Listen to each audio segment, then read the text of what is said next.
All right. Well, good afternoon, everybody. My name is Mary Beth Becker-Loth, and I am the Domestic Violence Community Educator for Women's Advocates. Today, we are going to talk about coercive control in intimate relationships. So please go ahead and continue introducing yourselves in the chat. And if you have any specific questions that you want to get to today, go ahead and put them in the Q&A section, and I will do my best to monitor that as well. So welcome to Women's Advocates. We are a nonprofit organization in St. Paul, Minnesota. We provide a continuum of safety for victim survivors of domestic violence and their children. We began in the early 1970s as a legal helpline for women seeking divorce, and by 1974, we'd begun sheltering victim survivors in an old Victorian home in St. Paul. Since then, we've expanded our shelter capacity, we've added violence prevention and education to our program, and we've created the housing and aftercare team to ensure that our participants have sustained safety when they leave shelter. Somebody did ask about PowerPoint slides. Yes, we will get a link after that. You can get a certificate of attendance after that, after we're done this afternoon. So all of that will be taken care of. So this presentation has three parts. The first gets us all on the same page regarding coercive control, what it is, how it affects survivors. And in the second part, we're going to be using a fictionalized survivor narrative to guide us through what coercive control looks like in an actual relationship. There are going to be participation questions, so your engagement is important. And finally, we will talk about interventions, about what we can do as service providers or concerned family and friends to support someone who's experiencing coercive control in a relationship. I do want to check before we start today, let's see, let me relaunch this poll. What is your role in the violence prevention community? Go ahead and fill that out for me. We know at Women's Advocates that a lot of us, a lot of the folks coming into our webinars are advocates at DV programs, but we also know that victim survivors are here as well. And some of us wear many hats. We are loved ones, we're survivors ourselves, but we're also service providers. So feel free to answer that. Going to give you just another minute.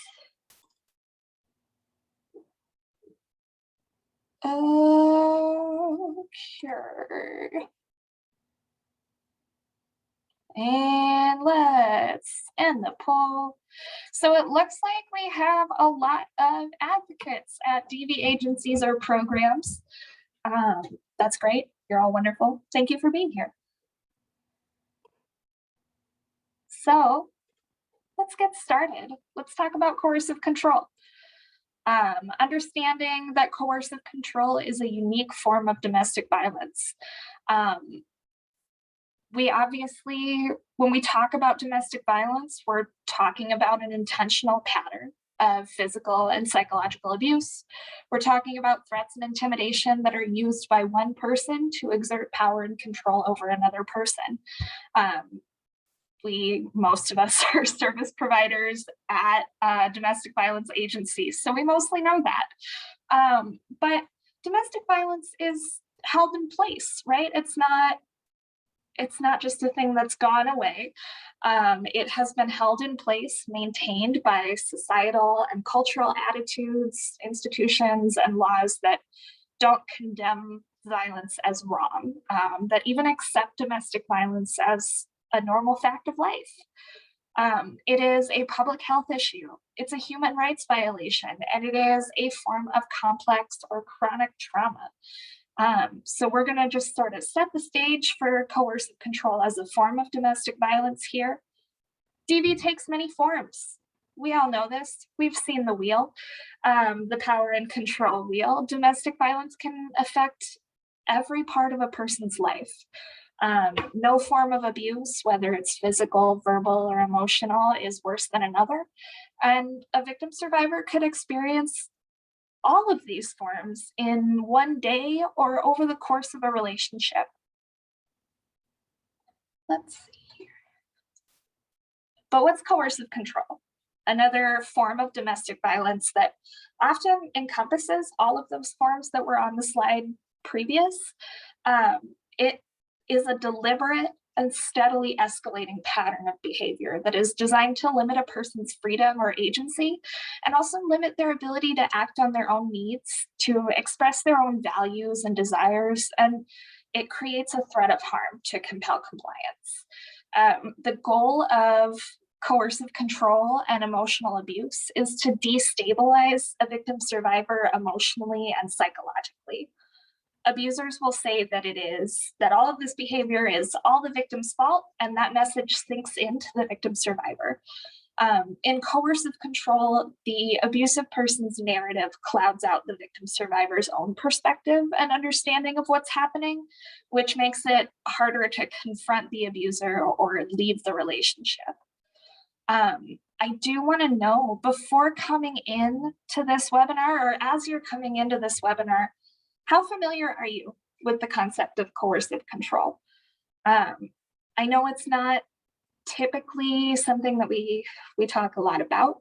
So if you want to go ahead and answer the poll that I have launched, I would love to know what everybody's level of familiarity is.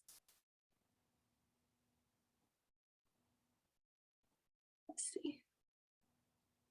Oh no, you can't submit the poll. Let's try this again. Relaunch poll. There we go. All right, the results are pouring in. I'm gonna give it just a few more seconds. Everybody's really on the ball. Everybody's responding right away. All right, but it looks like so far we have a couple of folks who are super unfamiliar with coercive control. Let's see. Most of us know the general concept of coercive control, but are unfamiliar with the details. And we've got 25 folks who are very familiar. So if you have anything to add, please do. But I'm excited because I think we have a good group with some differing familiarities, and it looks like I'm going to be able to fill in the gaps in your knowledge, which is really nice to know that I'll be able to do that, hopefully. All right. So what are the elements of coercive control? It can be wielded in a lot of different ways. It can take a lot of different forms and manifest itself in a lot of different elements. But the elements of coercive control usually fall into one of 4 categories pretty neatly, actually. The first is love bombing. Abusive people will use love bombing to gain trust and encourage dependence and love, which makes it harder for a victim survivor to recognize what's happening as abuse or leave the relationship. Dr. Lisa Aronson-Fontes is a scholar of coercive control and someone who experienced coercive control in a relationship herself. So she talks a lot about love bombing, about the fact that at first, controlling partners are unusually attentive. They're really romantic. They're super duper charming. They might be really helpful. They might do something for the survivor that the survivor needs. Like, they might help you pay for your groceries when you're running low on funds. Just be very helpful. Their possessiveness might sound really flattering. Like, I love you so much. I don't want anybody else to look at you. I just want to keep you all for myself. I want you with me all the time. Those kinds of phrases and those elements of love bombing they really do encourage the victim survivor to trust that person more than they might ordinarily. And they sound flattering. They sound really innocuous. So if you start to think that, oh, maybe something's not right, there's also a voice in a victim survivor's head that goes, but I don't know that. Everything that this person is saying sounds genuinely loving and good. Isolation is also a tactic or an element of coercive control. Abusive people will separate the victim survivor from their support systems, which ensures that the victim survivor is only hearing what the abusive person says or believes. There's this denial of outside perspectives that might actually help a victim survivor realize that what they're experiencing is abuse. When you are away from supportive friends and family, and the only voice you're hearing in your head is the person telling you you're not good enough, you're not worthy, you're stupid, that narrative takes over, and eventually the victim survivor will start to identify with what the abuser is saying. Monitoring and regulation is another element of coercive control. People who use abuse might force the victim survivor to hand over their online passwords, might do some really intense monitoring of their internet history, track their movements with GPS. In many, many cases, the abusive person will engage in stalking behavior to ensure that the victim survivor is going where they say they're going or is doing what they say they're doing. Very intense monitoring like that. And then the regulation comes in, and an abusive person could decide how their victim survivor will dress or act, will force them to use a certain budget, to eat or not eat certain things, will decide or control what the person talks about. Basically, regulation is forcing a victim survivor to act only in ways that the abusive person deems acceptable, which makes the victim survivor a hostage almost, with no real agency in their own life. And then threats and intimidation. Abusive people will use intimidation or threats to compel a victim survivor to comply with demands. So some kinds of threats or intimidation are physical or sexual violence.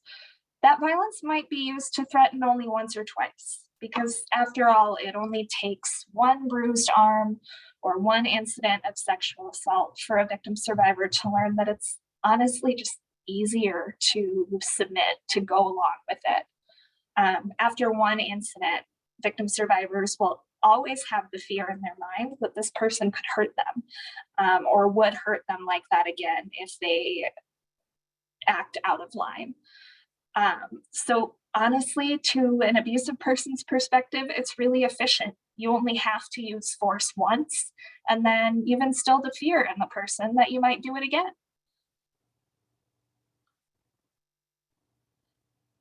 And now we've seen this slide before. We've seen this list just a couple slides ago. We know that coercive control is wielded like domestic violence. It can take many, many forms. So take a look at the forms of domestic violence again on this slide, and please write in the chat some ways that coercive control could be exercised in a few of them. For example, to exercise coercive control in the financial area of someone's life, an abusive person could take away the victim survivor's paychecks, place them on a very strict budget that only covers the essentials, and withholding money or benefits or pay from the victim survivors so that they're dependent. I would love to hear from other folks, how could someone exercise coercive control in these areas?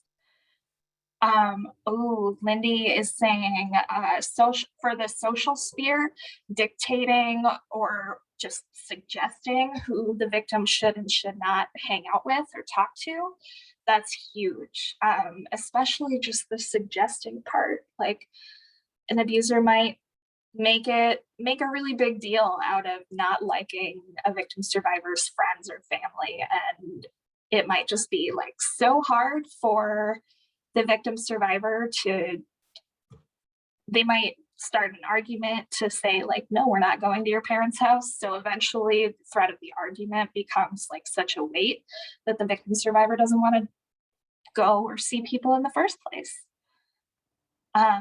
Let's see, monitoring Snapchat scores to see how often the victim survivor is talking with others. Ooh, I have never even thought of Snapchat as a way to exercise control, but you're right.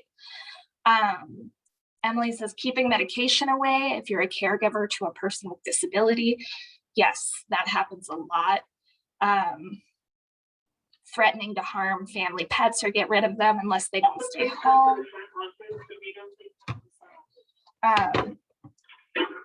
Yeah, thank you all so much. These are great. So we know we can exercise, abusive people can exercise coercive control in so many different ways. They're just really creative, and it's sad. All right, so contributing factors. Why do people use coercive control? Obviously, there's no excuse for abusing anybody. There's no explanation ever that makes abusive actions acceptable or okay. So it's hard for me to say that any one factor causes abuse.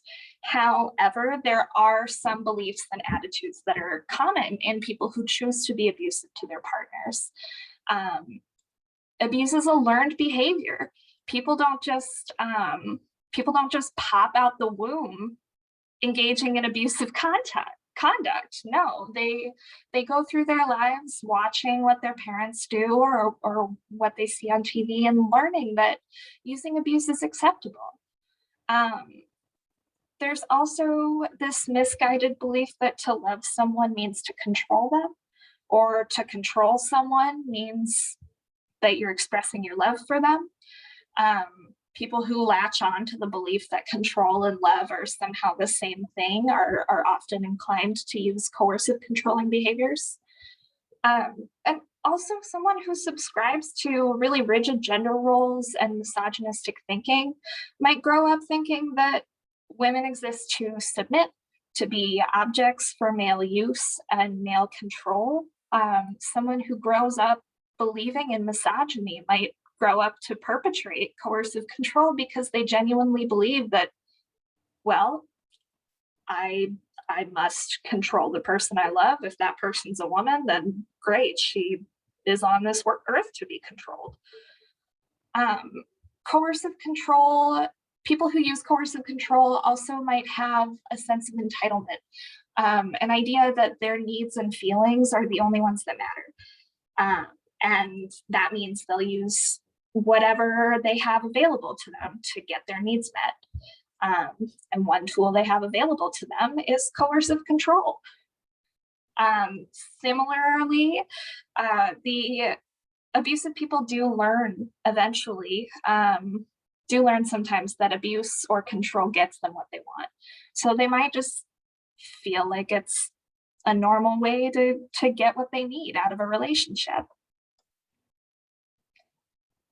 So let's talk about the impacts of coercive control. Obviously coercive control, just like domestic violence, it affects every part of your life. But victim survivors of coercive control tend to lead really diminished social lives.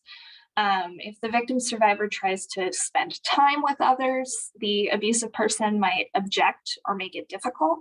So the victim survivor does end up living a really quiet or diminished social life. They silence their opinions because the abusive partner becomes easily upset. The victim survivor gives in to an abusive person's decisions because it just doesn't seem worth disagreeing. This leads to an annihilation of self. The survivor is afraid to make waves within the relationship, so they self-silence. Their self-esteem plummets as they're subjected to criticism.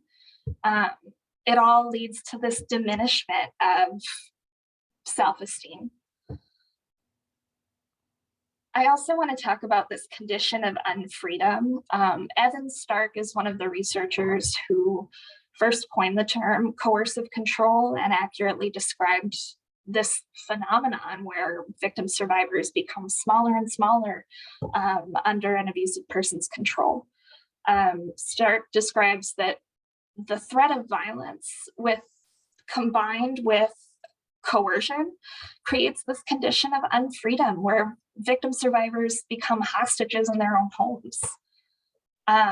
And there's also this increased lethality. The presence of coercive control can increase the survivor's risk of intimate partner homicide.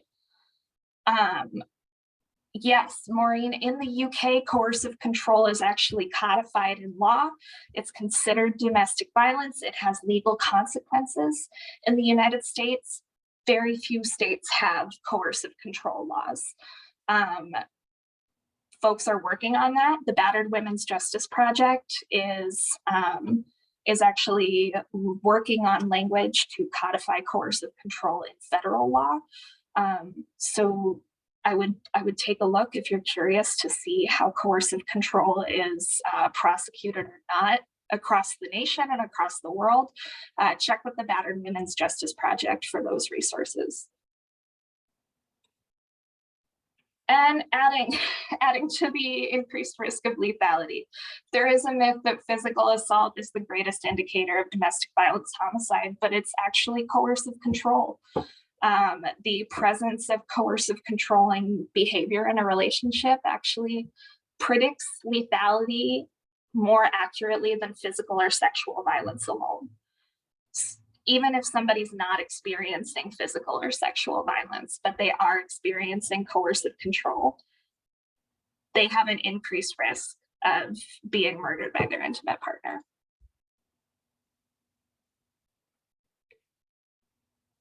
Let's see. Oh, Arisema, what can victims of coercive control do or look for assistance? We are going to get to that in part 3. And we know with the increased risk of lethality, there's this question that we're all asking, like, why don't people leave? Well, there are barriers. We know this. Financially, we know it's almost impossible to maintain secure housing on a single income. So if a victim survivor is living with their abuser and that abusive person contributes to the household financially, they're probably relying on that second income for rent. They might rely on the abuser's family for childcare. The victim survivor might have been forbidden from working, so they've got gaps in their resume or a spotty work history due to abuse, and can't find positions that pay a living wage. We also know that one of the tactics of coercive control is isolation. Over time, the abusive person has forced a wedge between the victim survivor and their support system. The victim survivor loses relationship with friends and family because of the abuse, or the relationships are so strained that they're afraid to ask for help. The abusive person might have kept that victim survivor from seeking medical or mental health care, so they can't tell their doctor, hey, I'm not safe at home. And there's also resource scarcity that acts as a barrier to people fleeing abuse. Even if this victim survivor had the money or had a friend with the money to front for a new security deposit or a hotel, if they don't have the money, where would they go? Shelters are full to capacity more often than not. And if you live in a rural area, there might not be a shelter for hours. You might have to drive far for legal help. Your state might not have a renter's helpline. You might just be stuck. And we also know that there's a risk of danger post-separation. We know that abusive people escalate their behavior when it becomes clear that the victim survivor is about to leave. The most dangerous time for victim survivors in terms of lethality are those 3 to 9 months after leaving. That's when there's the highest risk for intimate partner homicide. Victim survivors who leave are often also subjected to harassment and stalking. So for a lot of victim survivors, they know the risks that they're running by staying. They know that if they stay, they're going to be subject to a very predictable pattern of violence. They know what their abuser is going to do. They don't know what's going to happen if they leave. And so for a lot of people, the devil they know is better than the one they don't. I also want to ask a question that a lot of people don't think to ask. We ask a lot, specifically for victim survivors who are women being abused by men. Why doesn't she just leave? We've talked about that. We've talked about the barriers to leaving. But I also want to ask, why doesn't the abusive person leave? Why would somebody want to be in a relationship where they are forced to control someone, where they have to make demands or use violence or use intimidation? That sounds like a really unpleasant relationship. And we don't ask why the abusers stay. Just some food for thought there. And I also want to end this first part of the webinar by challenging everyone to consider that leaving might not look the way we traditionally think it looks. It might not look like sneaking out in the middle of the night all at once and never looking back. Who's to say that despite all of the barriers we've discussed, that the victim survivor isn't slowly, quietly leaving in their own small ways? Rachel Louise Snyder wrote the book No Visible Bruises, which I would super recommend to honestly everybody. And she talks about this a lot. She says leaving is never an event, it's a process. It's not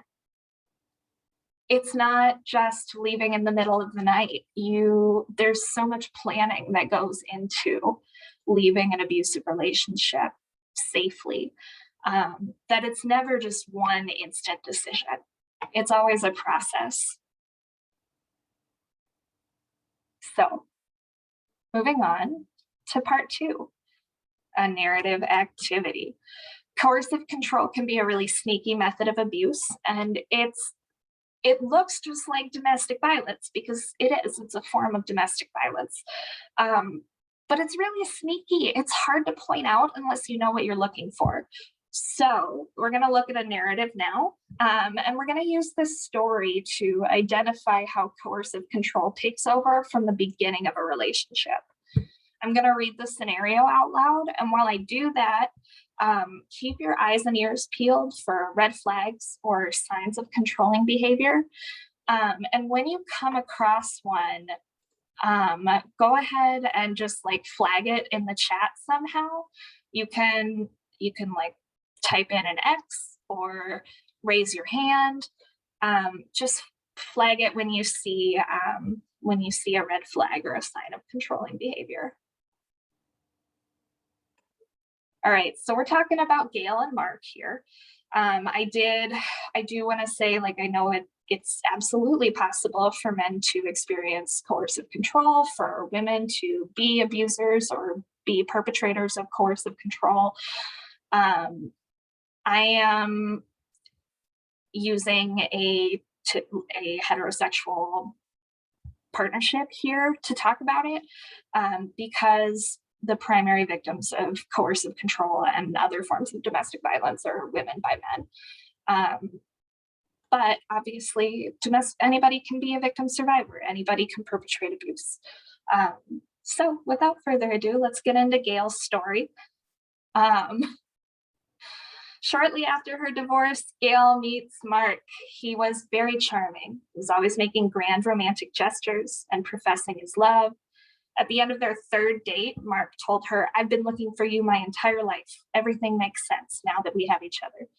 Mark texted Gail all the time, and he wanted to go everywhere with her, to the grocery store, to the mall, to lunch with Gail's mom. Mark frequently kept her up all night, insisting that she accompany him to bars so he could show her off to his friends. And she'd be confused, tired, and unable to think clearly at work the next day. Gail was exhausted, but she was flattered that someone wanted to spend this much time with her. So let's see, what are we flagging and why? We are flagging, he's texting her all the time. He is keeping her confused and tired. Yes, Carly, all of this is love bombing. What red flags are we seeing that Gail might not see at this point in her relationship?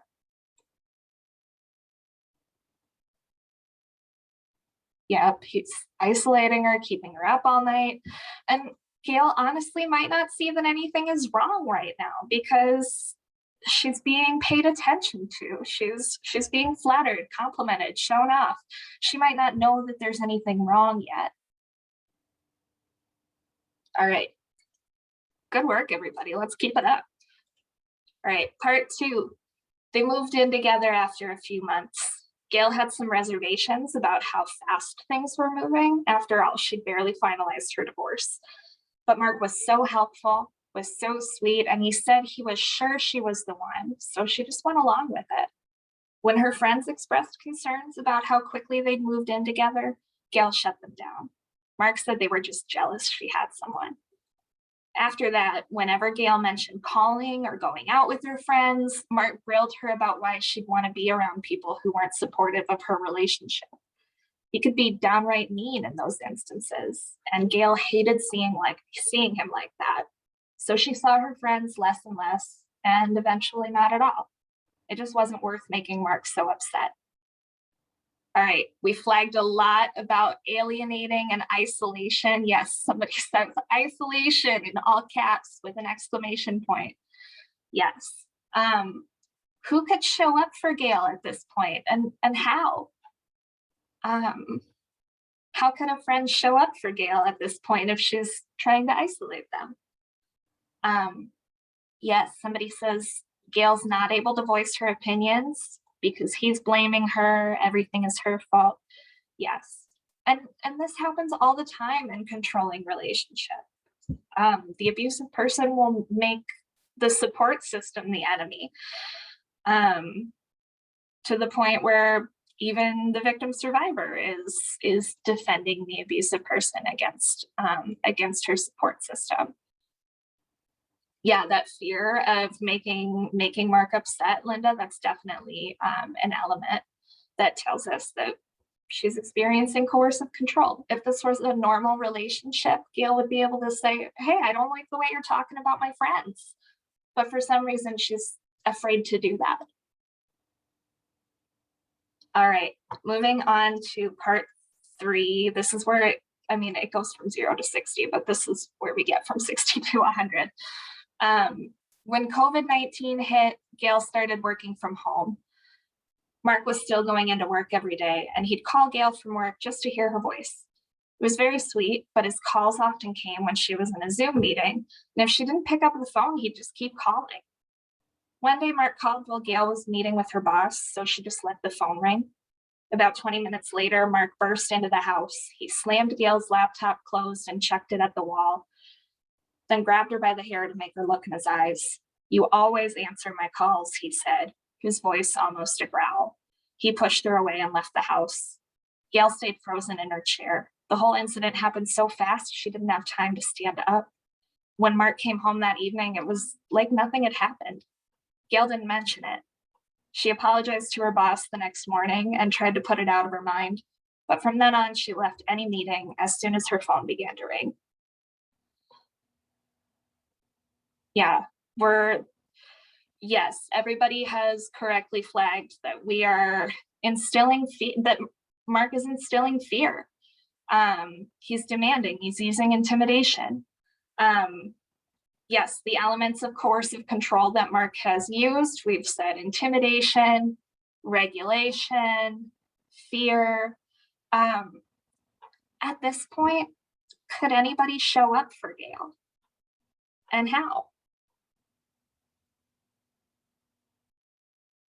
I don't know. I don't know that anybody would be able to show up for Gail at this point because, she's alienated her friends, or he has caused her to alienate her friends. Maybe her boss could come in and, yeah, Karen, she might be too embarrassed by now to talk to somebody. Yeah. Yes, Sherry, Gail met Mark's representative. Yes, his customer service mask. And now the real Mark is showing up. Yes. And abusive people do that on purpose. They don't show up exactly as they are right away, because if abusive people were abusive right away, if they slapped someone on the first date, that would be it. They have to string people along so that eventually they can show their true colors. All right. Part 4. Keep it going, everybody. We are almost done. Gail was laid off due to performance issues because she frequently left meetings unannounced and wasn't getting her work done. Mark kept telling her to look at the layoff as an opportunity to work on herself and their home. He drew up a chores chart to keep her fulfilled while she was unemployed, and he told her to keep a log of her activities to account for her time. At first, she was grateful that Mark cared about how she was coping, but he started obsessing over the chore chart and insisted that she complete everything. "You're not bringing any money in, so you might as well make yourself useful around here," he said. If she didn't have it all done when he got home, he'd keep her up all night until she finished. Some afternoons, she'd look out the window and see Mark's car parked across the street, watching her. When she started looking for other jobs, he sold her car because she wouldn't need it anyway. Who'd want to hire someone who got fired for being lazy? All right. What elements of coercive control is Mark used now? Yes, degrading, demanding, stalking, the financial control. Yep, keeping a log, Linda, that's a big oh no. And if Gail tried to leave now, what barriers would she encounter?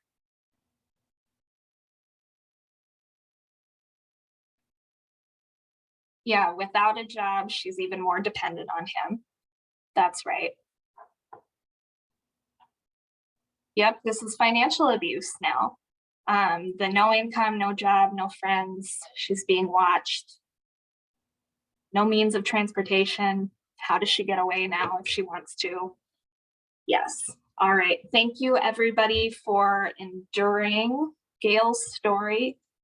Let's debrief.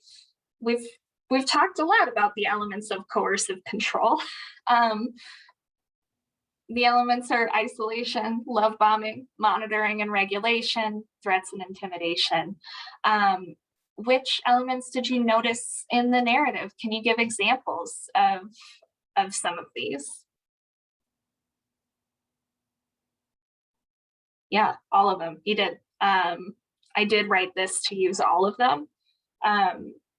But yeah, specifically, you see love bombing when on the third date, he's professing his love. He's isolating her from friends by saying, "Oh, they're just jealous. You don't want to hang out with jealous people, right?" He's monitoring her, the chore chart, and then that physical incident where he grabs her by the hair, where he comes home and grabs her by the hair. Those are threats and intimidation. I do want to ask, I know Gail is a fictional character dreamt up in my mind. So we don't really have an insight into her brain, but when does she know? When do you think she might know for sure that something is wrong or that her relationship isn't right? Do you think she knows right away that something is wrong, or do you think it happens later? Yeah, I do think Urasema, I do think that when he's moving too fast and she kind of like pushes that thought to the side, that's when she starts thinking something is wrong. But also the slippery nature of coercive control she might be denying her own instincts. Absolutely. She might be saying, okay, well, I don't think I'm right about this. Let's see. Let's wait this out and see if it gets worse or see if anything else happens. Yeah, but yeah, when he comes home during the Zoom meeting, I think that's where she can't hide it from herself anymore. She has to admit that something is wrong here. And I know we're about to talk interventions, but before we do, I want to know, how could people in Gail's life bring up their concerns? Do you think it's possible for people to approach Gail and say, "Hey, I'm worried about you"? Let's see. Yeah, her boss could have brought it up. Absolutely, Vanessa. If something happened like that, if the computer was closed just super abruptly, if that wasn't like her behavior before, absolutely. Oh, yep, and making sure that the boss brings it up in a way that doesn't point fingers or attack Mark immediately. Yeah, a simple "we miss you, we don't see you as much as we'd like." That's great. Yeah.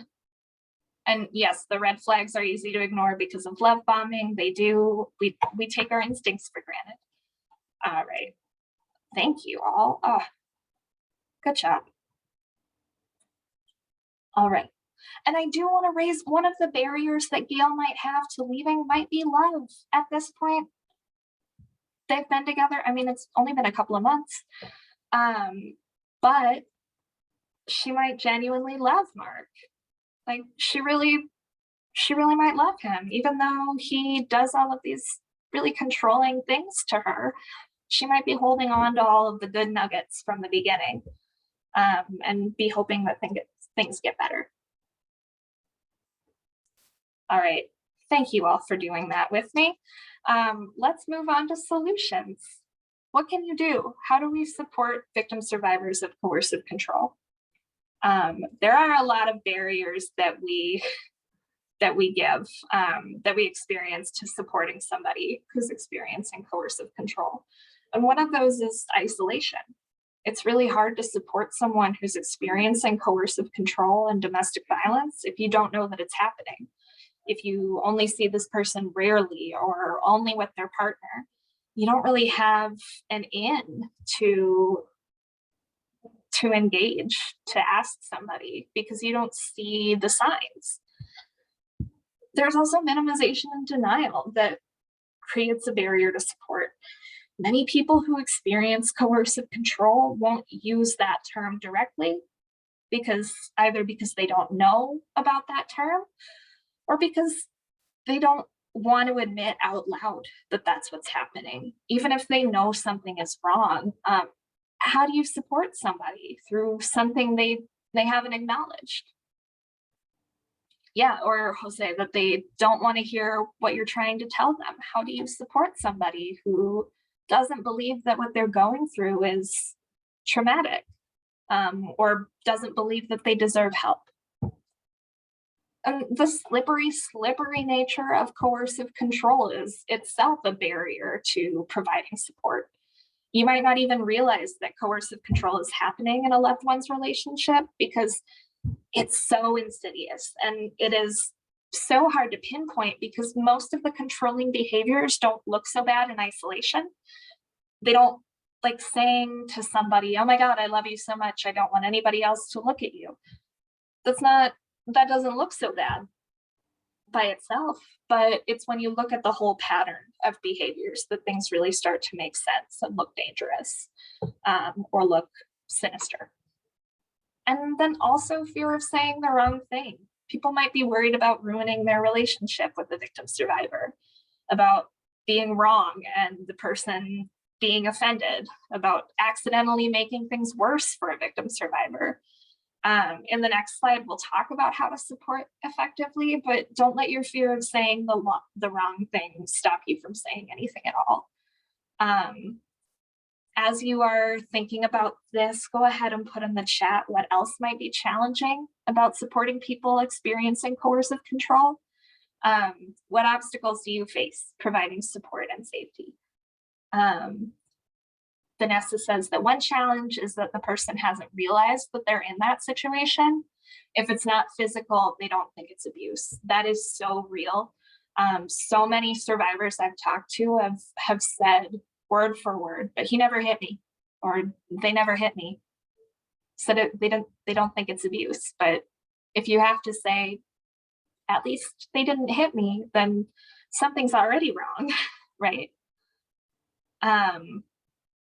A barrier to intervention. Jacqueline says it can be difficult for coworkers to intervene because of the separation between private and professional roles.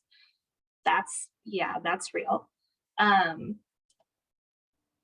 Or the person has a fear of being alone that the abuser has instilled.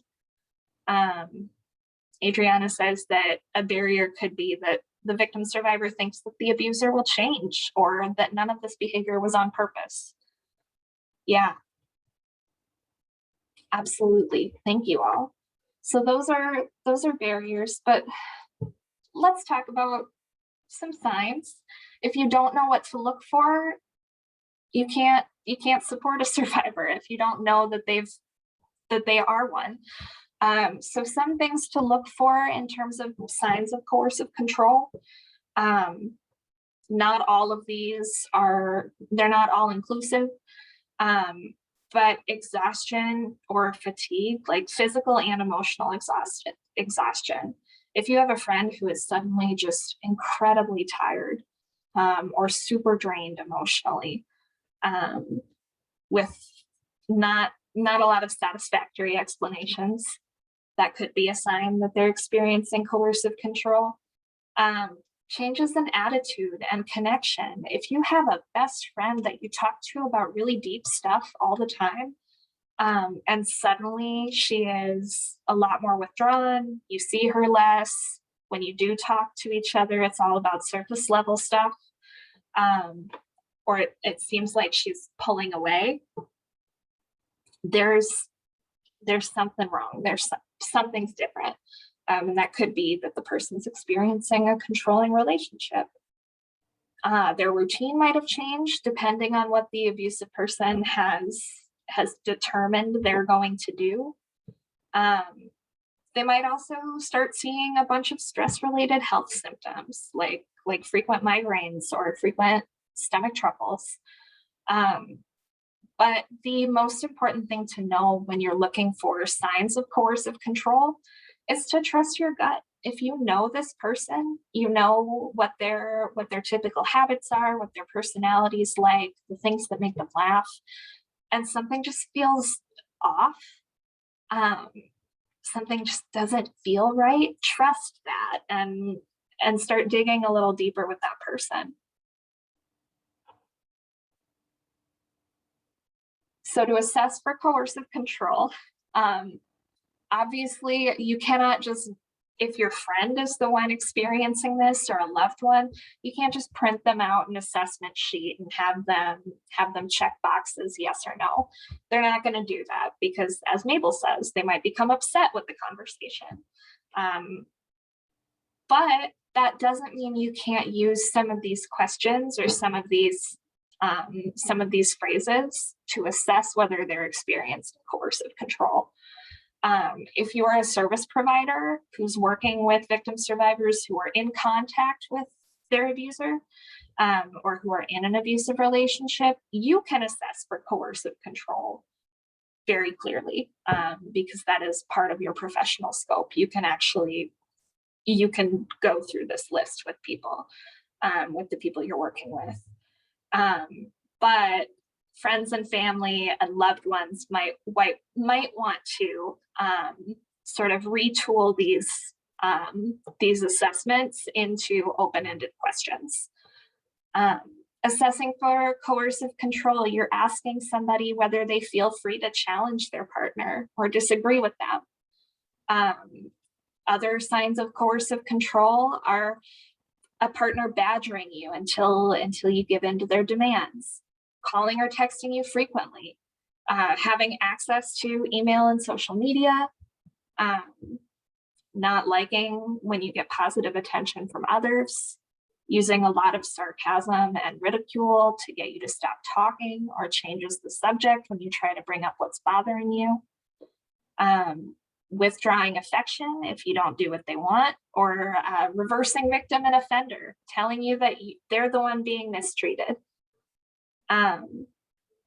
So those are things to consider when you're assessing for coercive control, but also consider whether you or someone you know might be using these behaviors in your own relationships. A lot of times it's really hard to assess whether someone you love is experiencing coercive control because isolation is involved and minimization and denial. But if you're close enough to a person, you might be able to tell whether they're using controlling behaviors, and you might be able to engage with the abusive person in a way that can help them recognize and stop their patterns if they're willing to do so. So, how do we support victim survivors then? If we do know that somebody's experiencing coercive control, how do we support them? You can ask direct, non-judgmental questions. You can retool the assessing coercive control questions or statements from the previous slide. But I personally really like just the question, what is life like with this person? You're genuinely asking. You really want to know how their life together is like. You're not pressuring them to provide you with a certain answer. You're just opening up the conversation. Asking things like, do you ever worry about your partner? What do you worry about? Seeing if any answers trigger your gut or trigger your coercive control alarm. But make sure that you're centering the person's agency, that even if they understand that they're experiencing coercive control and they want to stay in their relationship, even if you disagree, make sure that you're honoring their decisions, because coercive control deprives people of agency. Domestic violence deprives people of agency. So as a supportive person, you want to encourage whatever decisions the survivor wants to make, to reconnect them to their ability to make their own decisions.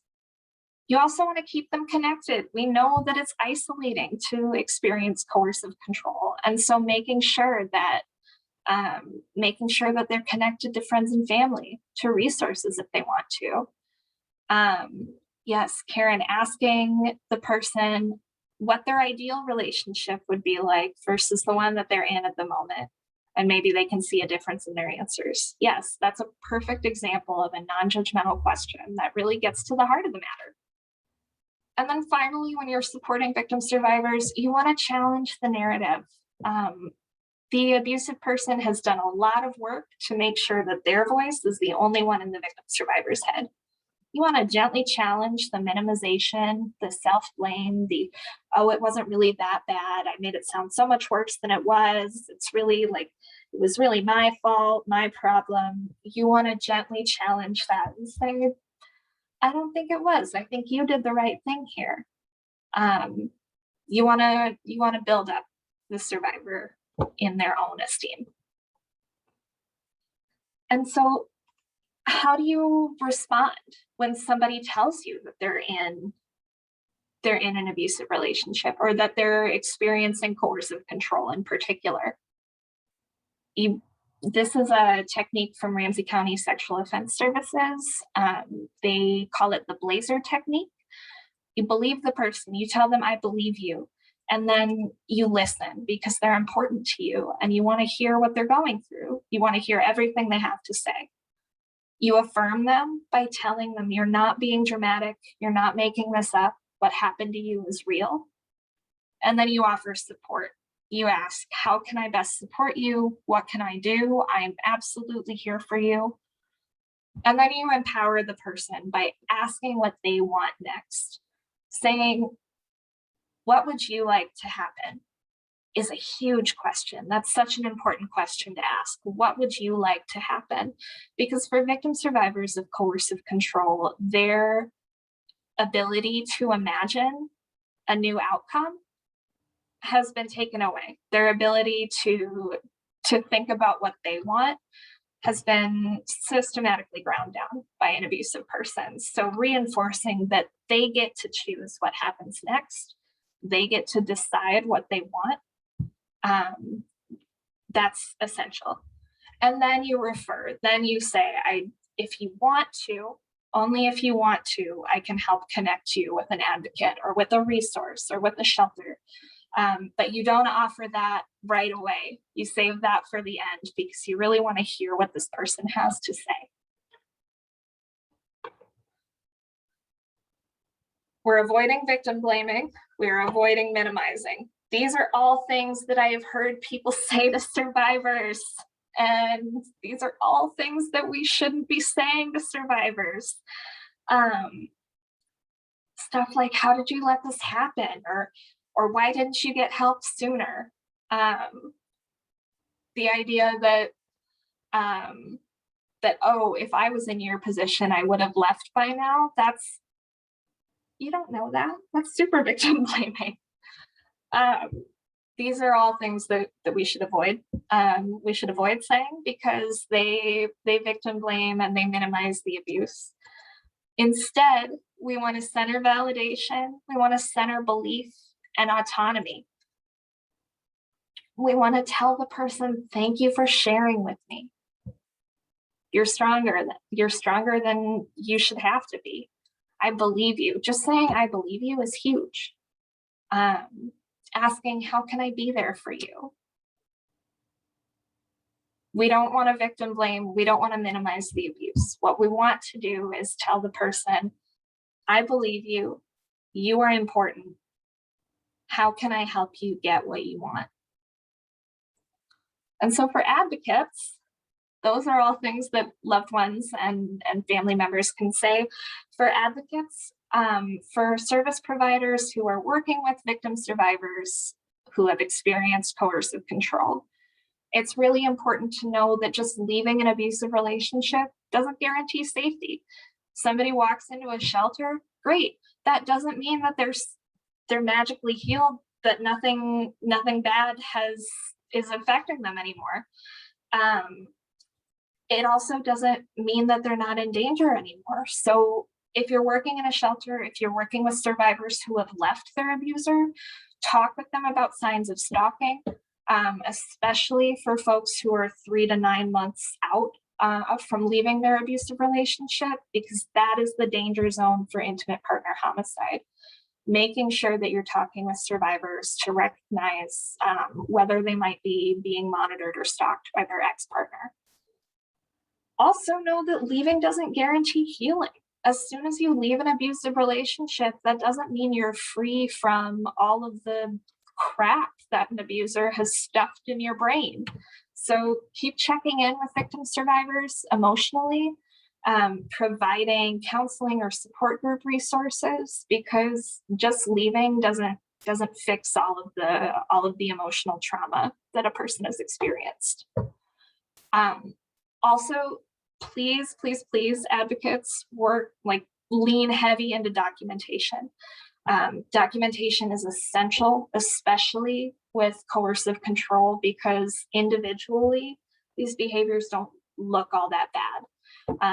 It's all about putting together a narrative that paints a picture, or putting together a narrative where you can look at all of the elements and say, oh, these are all coercive control. They may not look like coercive control individually, but when they're put together, they do. So documentation is super essential. Help the survivors you're working with keep track of the threats and assaults and stalking behavior that they're experiencing, because you want to put together as many narrative threads as you can, especially in states where coercive control is a crime. You really want to put together all of that evidence. And also plan for safety. In coercive control includes threats and intimidation. Abusive people might be making very specific threats to harm a loved one, the survivor themselves, pets or property. Make sure you're talking with survivors about how they would respond in cases of those specific threats or specific incidents happening,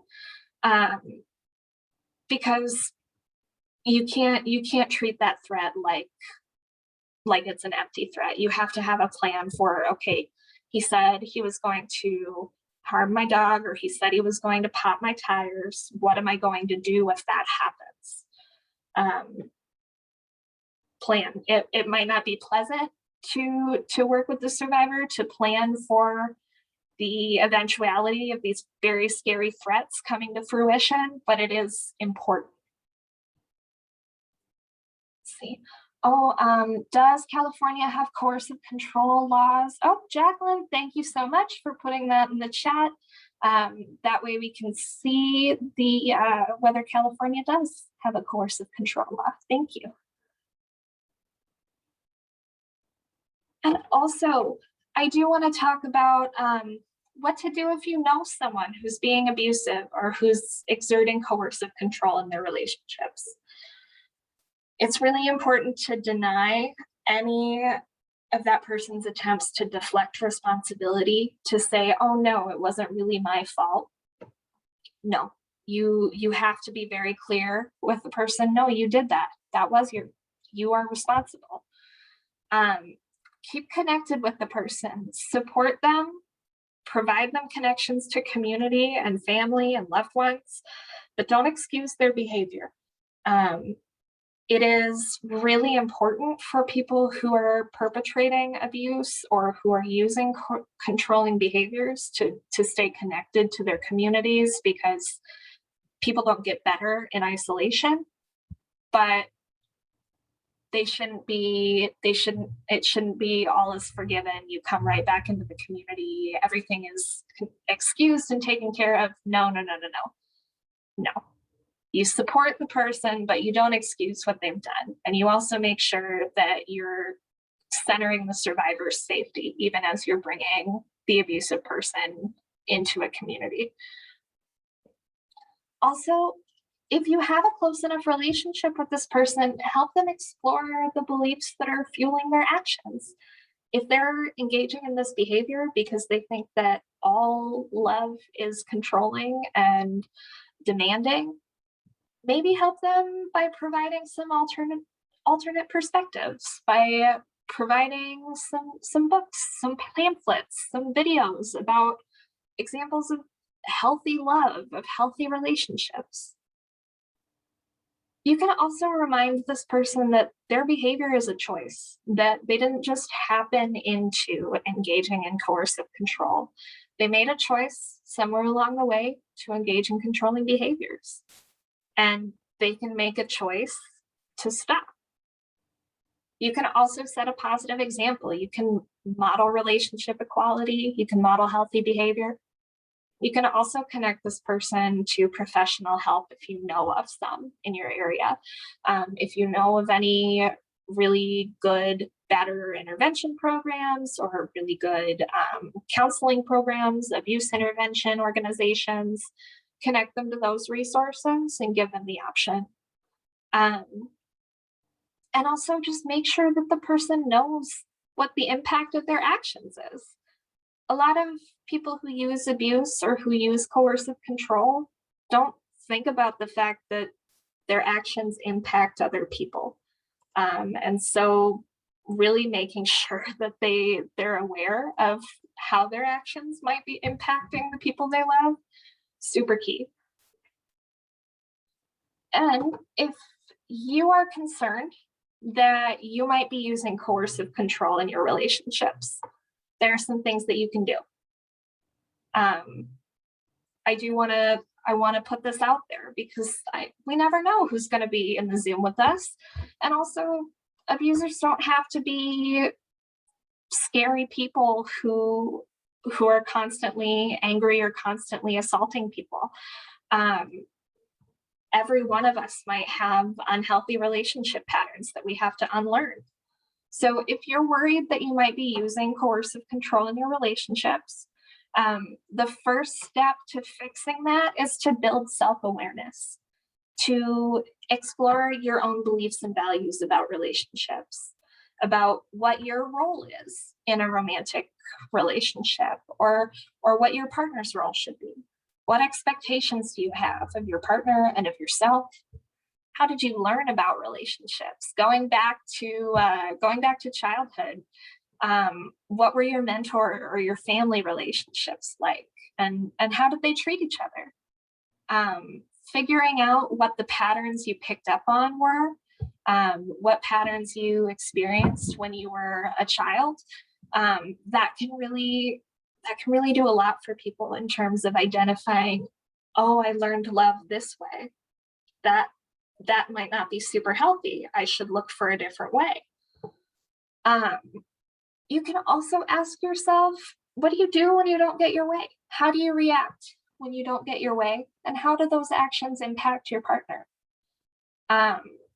It's really important to address that, because I think a lot of people don't know how to handle rejection or handle not getting their way in a healthy way.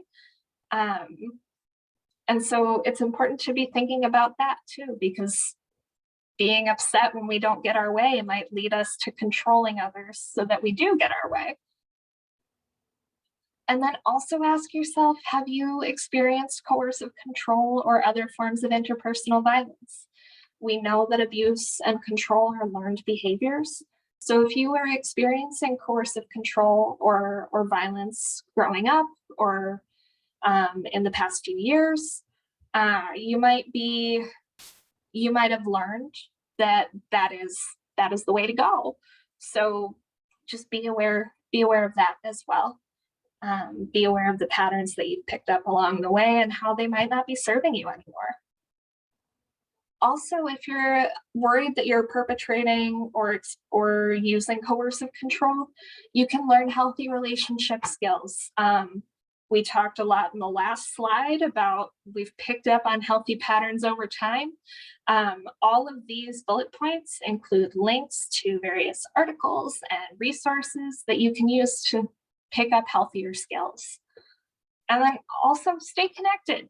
Seek some professional support from either the Domestic Abuse Intervention Project, other forms of therapy or counseling, and talk to loved ones. Be really open about your desire to change, about your desire to use healthy behaviors, because violence thrives under silence. So being honest about our behavior is really important. It increases accountability. It helps us feel more responsible for affecting change. So if you are worried that you're engaging in coercive controlling behavior, please tell somebody about it, and ask that person to be your accountability buddy, to be the person that you go to and say, hey, I'm worried that I'm gonna engage in something unhealthy. What is a better way? Or what is a better pattern that I can follow? So stay connected, because nobody gets better alone. And finally, primary prevention is super important in terms of how do we stop people from using coercive control before they even start. Prevention and supporting survivors begins early. So talk with young kids. We know that entitlement and self-centered thinking contributes to abusive behavior. So it's important to model relationship equality and to expose boy children to media that is centering girls and women.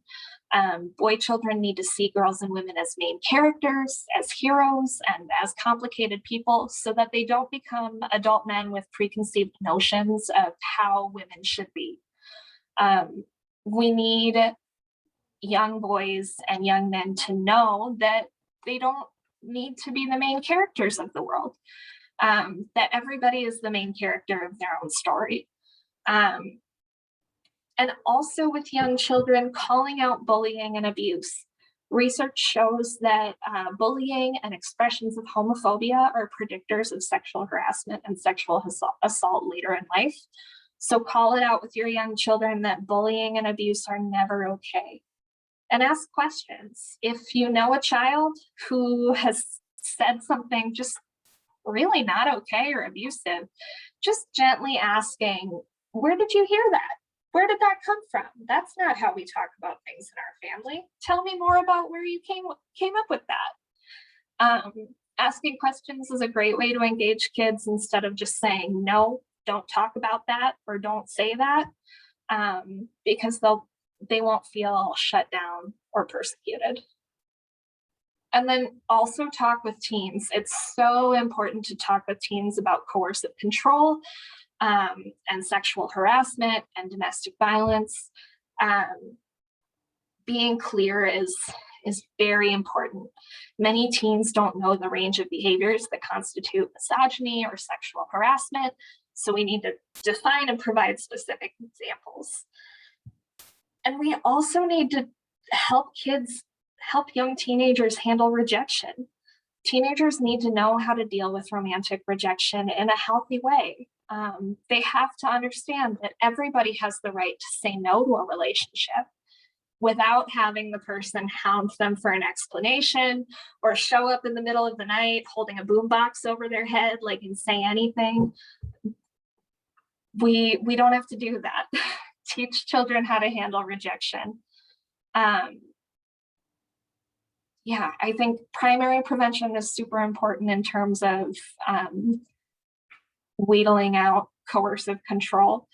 And it really does begin with helping kids understand that other people's needs matter. Other people are just as important than they are, and that it's okay to say no. All right. Thank you all so much for hanging with me on this. If you have more questions, we have a little bit of time. So if you have more questions specifically about coercive control or about how to support survivors experiencing coercive control, please go ahead and put those in the chat or put them in the Q&A section. Super happy to answer all of those for you, or as many as I can. Okay. There's a question in the Q&A about how coercive control is different from domestic violence. Yes, okay, I got that. Abby's saying, I'm confused how coercive control is different from DV. The examples we gave earlier, I would typically just label abuse. Okay, yes, absolutely. And that is something, Abby, that is a little confusing about coercive control, because it's not a specific form of domestic violence. It is, it encompasses, it can happen in any area. The difference is coercive control is a subset of domestic violence. It's like under the domestic violence umbrella, but you can use it.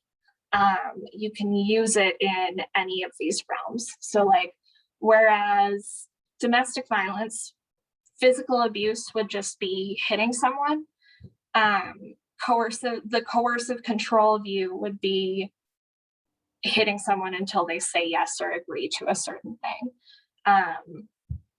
It's all about the outcome being control. Sorry, that's not very descriptive, but it's all about using these tactics, using physical abuse, verbal abuse, emotional abuse, sexual abuse to intimidate or coerce a victim survivor into a desired outcome. Let's see. More questions. Yes, Linda, any form of imposing your will on someone is violence. Absolutely. Let's see.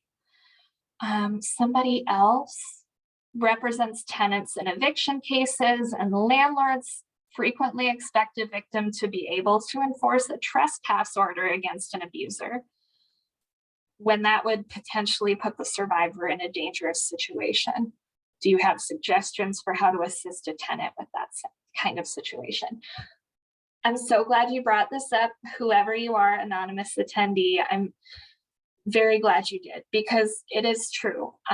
If a victim survivor who is renting wants to enforce a trespass order, or wants to get their abuser trespassed, the landlord will often say, okay, yeah, we can trespass him, but you have to be the one to tell him that he's trespassed. Or you have to be responsible for keeping him out, when that's just not realistic. When you are face to face with somebody that you know could kill you, who is saying, let me in the house, you're gonna let that person in the house because you want to live. A lot of tenants who are in this situation just seriously just cannot enforce trespass orders themselves, because they could die. The tenant victim survivor in that case is trying to weigh her ability to enforce this trespass order with her ability to continue staying alive. Honestly, I don't know how to assist a tenant in that situation except to call the landlord and hope the landlord can understand that asking a victim survivor to enforce anything against their abuser is just not realistic. Let's see. And then Carla asks, any obstacles or struggles you encounter when providing services? Yeah, all the time. The most of the obstacles that we encounter are dealing with systems that are not designed to support survivors, like the fact that coercive control is not really recognizable by law. Coercive control is not, it's not illegal in most places. And even when it is, it's not easy to see. The justice system is not set up to deal with coercive control yet. It's just, the systems are just working against survivors at every turn. So I think systemically we are always encountering obstacles. Lizette asks, isn't there a law that allows DV victims to get out of their leases if they can prove DV? Yes, there is. You can break or bifurcate your lease under the Violence Against Women Act. That requires a letter to a landlord and either an existing protective order or a police report or a statement from a qualified third party. That gets you out of your lease. But if you want to stay in your house and just have your abuser trespassed, you have to cooperate in enforcing the trespass. And a lot of victim survivors are just not safe enough to do that. Let's see. All right, let me move back to the end slide because a lot of folks have been asking about, can I get a copy of the slides? Yes, you can, and it is right here. Okay, you can scan this QR code to download a copy of the slides on PDF form, or you can wait and they will be emailed to you in the next couple of days. So those are the slides. You can download those. Again, thank you all so much for being here this afternoon. We ended a little bit early, but I hope everybody got something good out of this. We will be sending out our December schedule for webinars later this week, so stay tuned for that. And after this, you will be getting a link to a survey about the webinar. Go ahead and fill that out for me, that would be great. Thank you all so much for being here. Have a great rest of your afternoon, and if you have any questions or comments at all, you can go ahead and send me an email or give me a call. My information is on the slide. But thank you all for coming, and thank you interpreters for interpreting. Have a wonderful rest of your day.